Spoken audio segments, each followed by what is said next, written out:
Thank you for joining me today. It's Brian Gubernick, and welcome to the No Days Off podcast, where we believe that every single day brings a new opportunity to get better. Let's get into it. Today, I want to talk a little bit about wealth and finance, building our futures, and I want to talk about how we should be bulletproofing our wealth as we progress in our careers and our life. When you start out, right, when you come out of college, or maybe you didn't go to college, but you're early in your career, you are just, scratching and clawing your way up, trying to catch a break here, catch a break there. And you have the ability, because you're young and frankly, because you don't usually start with much, you have the ability to take a bit more risk.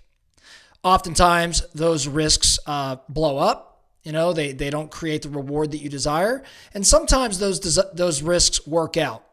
No matter what, though, over the course of time, as you begin to grow your wealth, as you start to accumulate more assets, more capital, more cash, the ability to invest or start up businesses, whatever it may be, as you continue to grow, as you develop that over time, your risk tolerance should decline. In other words, the risks that you're willing to take in, say, your 20s and 30s are usually a bit more aggressive than the risks you're willing to take in your 40s and 50s and beyond, if in fact you've established yourself and you're growing. I want to talk about the steps or the things you should be considering as you aim to bulletproof your wealth. As you grow your wealth, you start looking at different strategies to bulletproof, to lower the risk, lower the exposure, and make certain that you maintain, or maybe go back a little bit, but maintain, for the most part, maintain what you have, and it's only up, even in down times.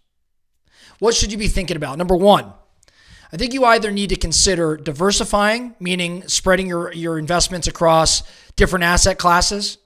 Maybe it's real estate and stocks and bonds and different commodities and businesses, whatever it may be, but you're diversified. Diversification can help mitigate risks. And if you're not diversifying, then you've got to be very, very committed to watching that basket where you've placed all your eggs. In other words, for example, if you are into real estate and you believe that that's your path, I'm not saying you need to diversify. I know Warren Buffett wouldn't necessarily tell you to diversify, but Warren Buffett would tell you if you're going to go all in on an asset class or two, then you've got to be committed to watching that asset class, watching that basket where all of your eggs are committed on a very frequent basis, right? You've got to be knowledgeable. That's not a set it or forget it. So you have the option. You either diversify or you commit significant energy to studying and watching that asset class that you're committed to. Next, asset protection. As you grow your wealth and you must bulletproof your estate, asset protection is mandatory. You have to consider different legal structures like trusts, like LLCs, even certain offshore accounts that might help you shield your assets from potential lawsuits, whatever it may be. As you grow your wealth, or even prior to growing your wealth, you should really consider how you're going to protect these assets, right? As we all know, it may take 10, 15, 20 years to build. All it takes is one claim, 1 5-minute mess up to bring all that down if you don't have the proper protection. Right? I had a personal experience with this a few years ago where I did find myself in a lawsuit. And fortunately, everything worked out and I hadn't done anything wrong. But had the court maybe said something different, I could have potentially been in a bind if I didn't have the proper protection around my assets. Fortunately, I did, because I was educated by my mentor early on to do these things. Along these same lines of asset protection and different legal structures, I want you to make sure you have the proper insurance. You need adequate insurance coverage for your assets, for your health, for your life, for what other liabilities that you can potentially come up or have, right? You got to have a safety net in case unexpected events like an accident or a lawsuit, as I just mentioned, or some other thing comes about. What should you be doing? You should be meeting with your insurance broker at least on an annual basis, and you should be saying to that person, am I properly covered? Do I have the right auto coverage? And is it for a large enough amount? Are my deductibles right? How about my homeowner's insurance?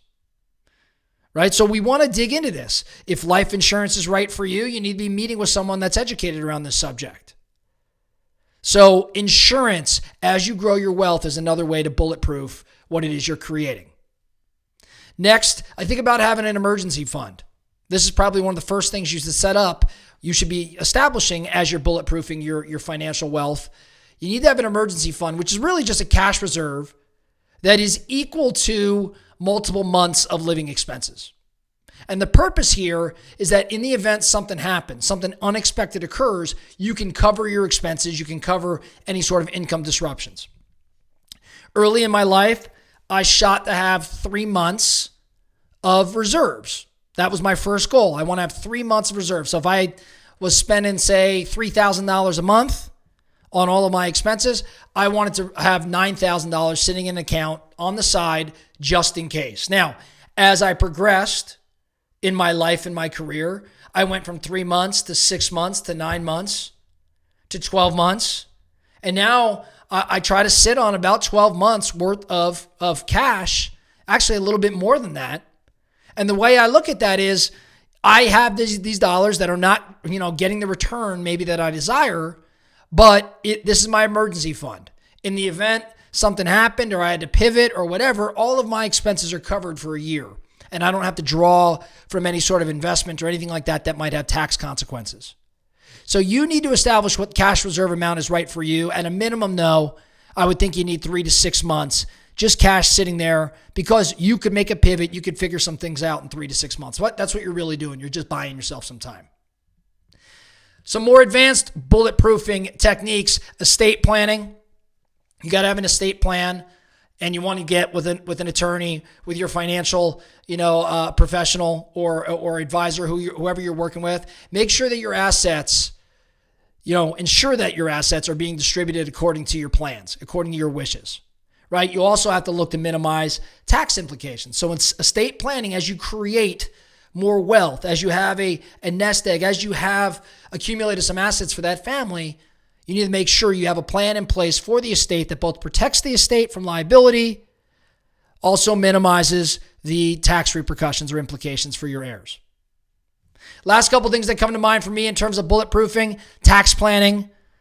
As you get further down the road, as you start to accumulate more wealth, as your income starts to go up, I think too many people spend too little time on tax planning. Taxes are your number one expense.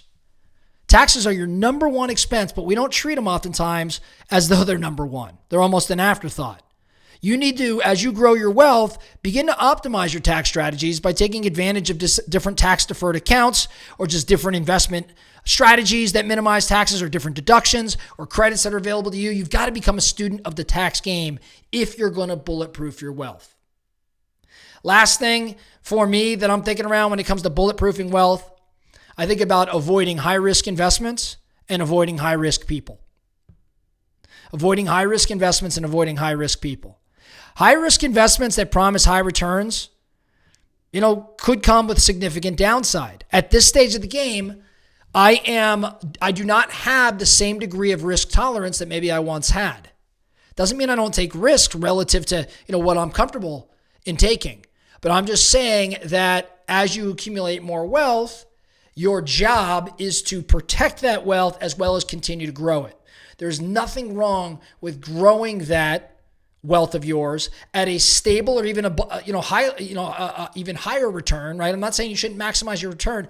I'm just saying swinging for the fences with some sort of high risk investment may not make as much sense as it once could have. Same goes with high risk people. What do I mean when I say high risk people? You have to more strongly, consider your partners as you progress, right? You can't have a screwed up partnership. As the world gets bigger, as your financial world gets bigger, you have more exposure, more risk. So you got to choose who you're hanging out with, specifically who you're partnering with in business. You got to choose them, more wisely than you ever have, right? You are a function, or you are a component or a relationship, with that individual, and that individual, mishap by that individual can have an adverse impact on you. So high risk investments and high risk people, I think you got to strive to avoid them. Remember though, hey, when I'm talking about bulletproof in investment or bulletproof in your wealth, there is absolutely no one size fits all approach to how you protect your wealth and your financial well-being. So you've got to go figure out your strategies to your individual circumstances. You also have to take into account your long-term goals, the goals for your family, and the tolerance for risk that you may have. We're all a little bit different. So the focusing question for you today, no matter where you're at on this wealth journey, what steps must you consider in order to protect, in order to bulletproof your wealth right now? What are some areas where you have some exposure that you have to take some action steps around today to minimize that exposure and get to a more stable footing? That's all I have for you today, the No Days Off podcast. Thank you so much for listening. And remember, every single day brings a new opportunity to get better. So let's get after it.